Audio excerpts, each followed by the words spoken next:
Hello बच्चों, चलिए प्रश्न को पढ़ते हैं।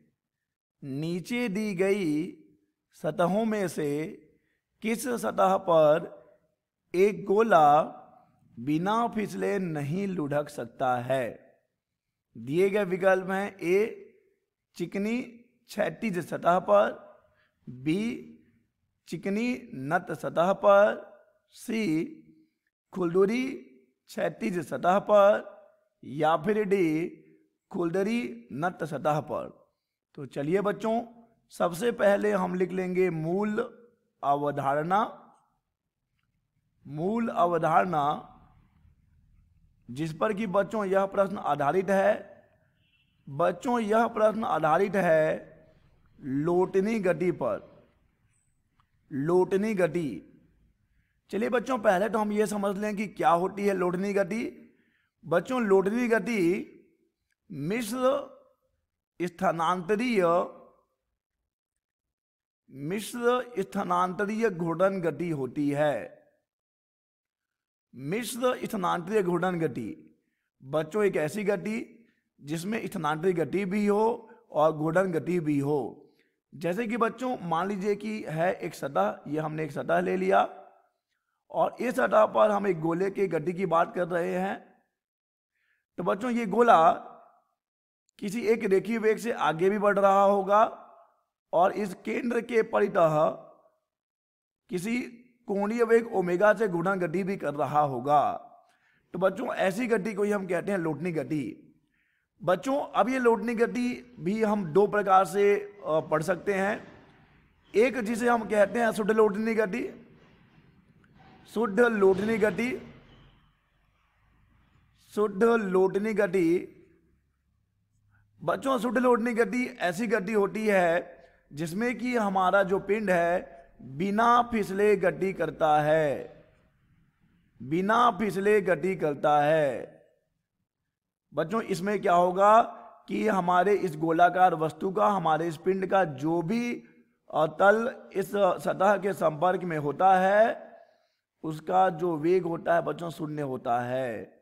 ठीक है बच्चों, ऐसे गति को ही बच्चों हम कहते हैं शुद्ध लोटनी गति। संपर्क में जो सतह आता है बच्चों, संपर्क इस समतल से संपर्क में आया भाग बच्चों उसका वेग क्या होगा? शून्य होगा। यानी ये बिना फिसले जब गति कर रही होती है तो हम उसे कहते हैं शुद्ध लोटनी गति।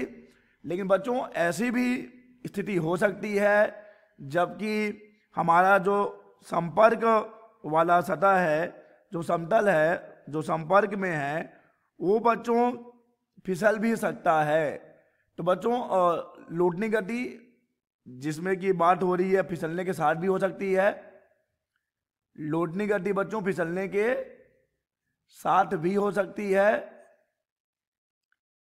तो बच्चों ये भी लोटनी गति ही होगी फिसलने के साथ। इसे हम शुद्ध लोटनी गति नहीं कह सकते। शुद्ध लोटनी गति में बिना फिसले गति होती है। तो चलिए बच्चों अब बात करते हैं प्रश्न की। प्रश्न में हमसे पूछा जा रहा है कि दी गई सतहों में से किस सतह पर गोला बिना फिसले नहीं लुढ़क सकता? बिना फिसले। बच्चों देखिए, और चलिए मैं एक ले रहा हूं, एक सतह, एक आनत तल ले रहा हूं, एक नट तल ले रहा हूं बच्चों, और इस नट तल पर मैं एक गोला ले रहा हूं। ये मैंने गोला ले लिया। तो बच्चों देखिए इस पे कौन कौन से बल लगेंगे। एक तो बल लगेगा mg जो कि भार है, ऊर्ध्वाधर नीचे। इसके दो घटक मिलेंगे, एक मिलेगा mg cos थीटा और एक मिलेगा बच्चों mg sin थीटा। ठीक है बच्चों, और एक जो होता है अभिलंब प्रतिक्रिया तल के लंबवत ऊपर की ओर। अब बच्चों यदि यहाँ पे घर्षण बल है, ध्यान दीजिएगा, यदि यहाँ पे कोई घर्षण बल है जो कि F ऊपर की ओर लगेगा, तब बच्चों देखिए इस घर्षण बल के कारण वहां पर एक घूर्णन हो पाएगा। ठीक है बच्चों, क्योंकि देखिए mg cos थीटा यह तो इस केंद्र से ही जाएगा तो यह घूर्णन ऊपर नहीं कर सकता। mg sin थीटा भी घूर्णन ऊपर नहीं कर सकता क्योंकि यह भी केंद्र से ही गुजर रहा है। और n भी कोई घूर्णन ऊपर नहीं कर सकता क्योंकि यह भी इस केंद्र से ही गुजर रहा है। तो बच्चों ये जो पीछे की ओर घर्षण बल लग रहा है, ये घर्षण बल ही क्या उत्पन्न करेगा बच्चों? घर्षण बल ही घूर्णन उत्पन्न करता है। तो बच्चों अगर हम घर्षण को हटा दें, अगर हम बोलें कि वहां घर्षण है ही नहीं, घर्षण शून्य है, जब घर्षण शून्य है बच्चों तो वहां पर घूर्णन भी शून्य हो जाएगा और ऐसे में बच्चों वस्तु जो है फिसलेगी। अगर घर्षण नहीं होगा, क्षमा कीजिएगा, अगर घर्षण नहीं होगा तो फिर हमारा पिंड क्या होगा बच्चों, फिसलेगा।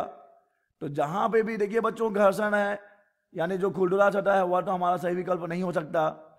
अब बच्चों हमारे पास है चिकनी नर सतह पर, तो बच्चों ये हमारा सही विकल्प होगा, क्योंकि अगर चिकना है तो वहां पे घर्षण शून्य होगा, और जहां पे घर्षण शून्य है वहां पे बिना फिसले लौटनी गति नहीं हो पाएगी। ठीक है बच्चों, तो बच्चों ये है बिना फिसले नहीं हो पाएगी, मतलब यहाँ पे बच्चों चिकनी नर सतह पर हमारा जो गोलाकार वस्तु है, जो गोला वस्तु है, वो फिसलेगा बच्चों चिकनी सैटी सतह पे हम अपना विकल्प नहीं ले रहे हैं, क्योंकि चिकनी सैटी सतह पर उसे आगे की ओर ले जाने के लिए भी हमारे पास कोई बल नहीं है, तो यहाँ पे हम गति की ही बात नहीं कर सकते।